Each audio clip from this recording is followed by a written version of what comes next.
Le premier point que nous avons suivi concernait le rôle important d'un sourire sincère offert à votre interlocuteur, ainsi que sa dimension humaine de façon générale, et son influence positive, particulièrement sur le déroulement d'une négociation. Dans le deuxième point, nous avons vu que le regard dans les yeux était le plus puissant et le plus négligé des outils de communication, surtout lors d'une négociation à fort enjeu.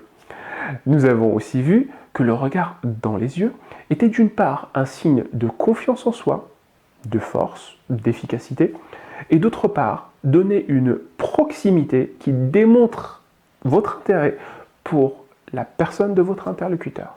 Dans le troisième point, nous avons constaté l'importance capitale d'un nom sur son propriétaire et de son formidable pouvoir lors d'un échange relationnel, et tout particulièrement lors d'une négociation.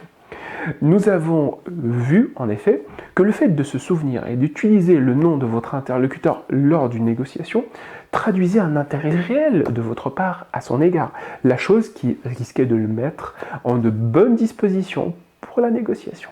Nous avons analysé dans ce quatrième point l'impact extrêmement négatif d'une mauvaise foi lors d'une négociation. Et à contrario, nous avons vu l'influence extrêmement bénéfique de la bonne foi. Du fait, par exemple, d'admettre rapidement et par vous-même vos erreurs face à votre interlocuteur. Que ce type de comportement poussait généralement ce dernier à adopter une attitude généreuse et clémente envers vous. Dans le cinquième point, nous avons remarqué le rôle que jouait l'amour-propre dans le déroulement d'une négociation et surtout lors d'une prise de décision.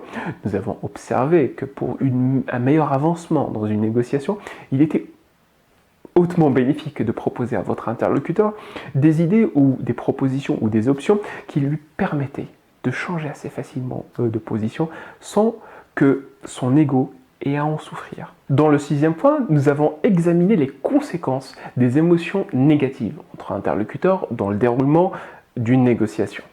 Et nous sommes arrivés à la conclusion que face à ces émotions, l'utilisation de la souplesse et de la diplomatie était de rigueur afin d'encourager au maximum le dialogue productif et fertile.